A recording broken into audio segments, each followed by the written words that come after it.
बिल्ली बिल्ली होगी। थोड़ी देर बाद फिर आवाज बढ़ी। पिता ने कहा बेटा आवाज देखो बढ़ गई है, बेटा बहुत चोरियां हो रही है आस पास, थोड़ा सा देख लो।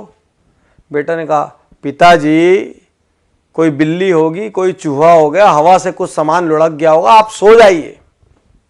5 मिनट बाद फिर जोर की आवाज हुई। पिता उठ गए। पिता ने कहा बेटा देख लेता तो अच्छा होता, कुछ हो ना जाए। और बच्चा जोर से भड़क के कहता है आपको तो नींद आती नहीं है, आपको क्या है, दिन भर आप सोते रहते हो, आपको कोई काम है नहीं, मुझे तो काम करने दो। अरे जो होगा मैं देख लूंगा, आप चुपचाप सोने क्यों नहीं जाते, इतना परेशान क्यों कर रहे हो। पिता की आंखें गीली हो गई, नम हो गई आंखें। पिता चुप रहे। और कुछ मिनट बाद वो कहते हैं बच्चे से बेटा तूने बचपन में मुझसे 1000 प्रश्न किए, लाख प्रश्न किए। आसमान नीला क्यों होता है, बारिश कैसे होती है, सूरज कैसे उगता है, चंदा मामा में कौन रहता है, गाड़ी कैसे चलती है, पतंग कैसे उड़ती है। बेटा मैं तेरे हर प्रश्न का जवाब देता रहा। कभी नहीं जानता था तो झूठ मूठ का देता रहा, कभी कहीं से पूछ के देता रहा, कहीं से पता करके देता रहा। बेटा मैं तेरे पर कभी गुस्सा नहीं हुआ कि आसमान नीला क्यों होता है तो तेरे को क्या करना है उससे। बेटा मैंने कभी नहीं कहा, और आज तो मेरी छोटी सी बात से बुरा मान गया। यही तो सच्चाई है दुनिया की।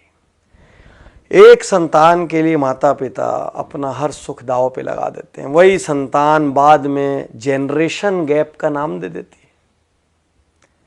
वही संतान बाद में कहती है हमारे विचार मेल नहीं खाते। विश्वासघात है ये, गलत है ये। जितना आपकी सामर्थ्य हो उतना आपको करना चाहिए। मैं ये नहीं कहता कि आप श्रवण कुमार बन जाए और कांधे पर उठाकर लेके जाएं, लेकिन जितनी आपकी सामर्थ्य हो उतना आपका दायित्व बनता है। और आपके माता पिता मॉडर्न नहीं है तो संकोच मत करिए। वो मॉडर्न इसलिए नहीं है क्योंकि वो उतने समृद्ध नहीं थे, उनके पास वो लग्जरीज नहीं थी, उनको इंग्लिश बोलना नहीं आता तो शर्म मत करिए, क्योंकि उस समय इंग्लिश मीडियम स्कूल नहीं थे, और थे भी तो उनकी क्षमता नहीं थी। क्षमता होती तो क्यों भला वो हल्के रहते। लेकिन आप ये तो सोचो कि उन्होंने आपके लिए क्या किया। उन्होंने ये तो किया कि आपको इतना सामर्थ्यवान बना दिया।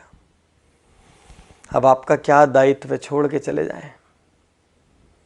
अब आपका क्या दायित्व है बुढ़ापे में, जब उनको किसी के साथ की सबसे ज़्यादा ज़रूरत है। अरे किसी जॉब की वजह से, असाइनमेंट्स की वजह से पास ना रह पाए तो हर दिन एक फ़ोन तो कर सकते हैं,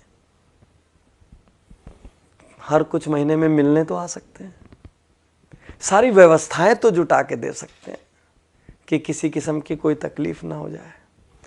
बागबान पिक्चर आपने देखी होगी, मुझे उसमें आज भी अमिताभ बच्चन का एक सीन याद आता है, जब चश्मा बनाने के लिए उनका बेटा कहता है अभी पैसे नहीं है, काम चला लो,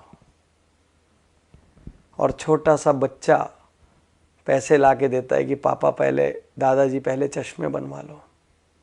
आपके पास अपनी लग्जरी के लिए पैसा है, अपनी गाड़ी बदलने के लिए पैसा है, अपना बंगला बदलने के लिए पैसा है, नए इंटीरियर कराने के लिए पैसा है, मॉल जाने के लिए पैसा है, लेकिन माँ बाप की सेवा करने के लिए ना तो आपके पास पैसा है ना तो आपके पास वक्त है।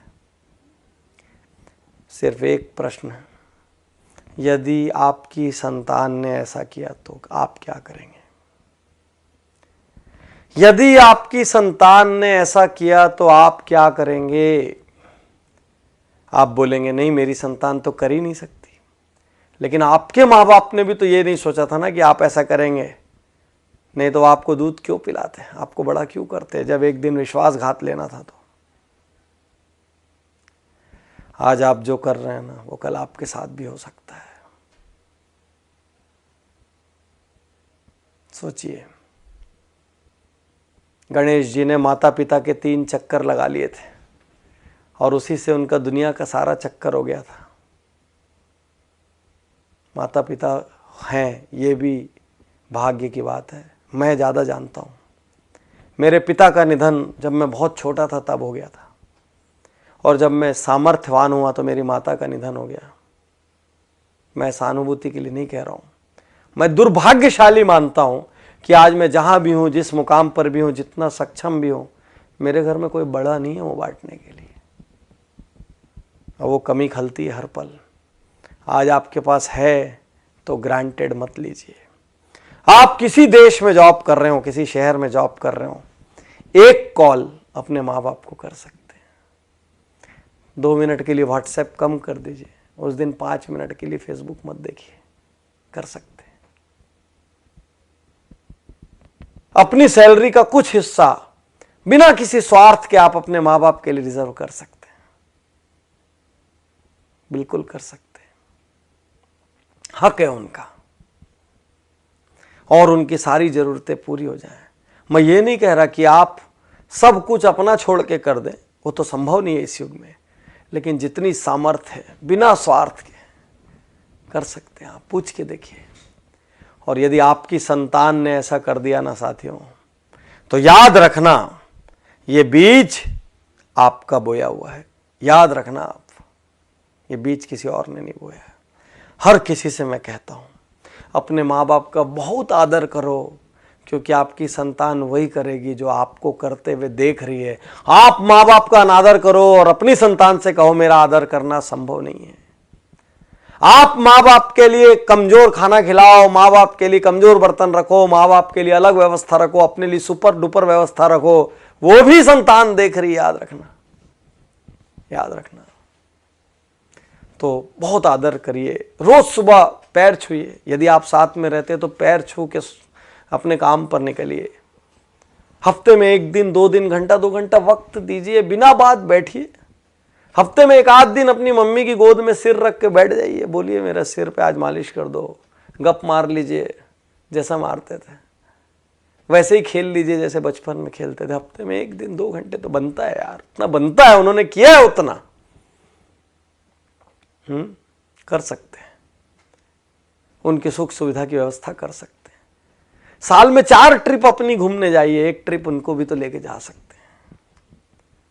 वो धर्म करना चाहे तो धार्मिक जगह पे ले जा सकते हैं, कहीं और ले जा सकते हैं, लेकिन ले जा सकते हैं ना। कुछ ऐसा कीजिए ना कि आपके माँ बाप अपनी प्रार्थना में कहें कि हे भगवान, हर जन्म में मुझे ऐसी संतान देना। और आपकी संतान आपको देखकर कहे कि मेरे पापा मेरी मम्मी, मेरे पापा अपने माता पिता का, मेरी मम्मी अपने सास ससुर का जिस तरीके से आदर सम्मान करती है, मैं भी वही करूं। यही तो संस्कार है। और क्या है संस्कार? जिसने आपको पैदा किया, जिसने अपनी पूरी जिंदगी होम कर दी आपके लिए, आप उसके नहीं हुए तो फिर आप किसके हो गए? तो साथियों, अब तक जो हुआ सो हुआ। कहीं कमी छूटी गोली मारो, भूल जाओ। आज से शुरू कर सकते हैं। यदि अपना जीवन बनाना है तो अपने माता पिता से प्रेम करिए। यदि खुद आदर पाना है तो माता पिता का आदर करिए। मुझे विश्वास है आज इस वीडियो को देखकर लाखों करोड़ों लोग एक बार फिर अपने माता पिता के लिए वक्त निकालेंगे। और इससे बड़ा उपहार मेरे लिए कुछ नहीं होगा। ये वीडियो मेरी ज़िंदगी की सबसे कीमती वीडियोस में से एक है। और इसको इतना प्रचार प्रसार करना कि किसी भी जनरेशन गैप के नाम पर, विचारों के विरोध के नाम पर, स्वतंत्रता के नाम पर, इंडिविजुअलिटी के नाम पर जिन लोगों ने माँ बाप का तिरस्कार किया है, वो एक क्षण सोचने पे मजबूर हो जाए। इतना तो करना कम से कम। शुक्रिया, धन्यवाद, थैंक यू।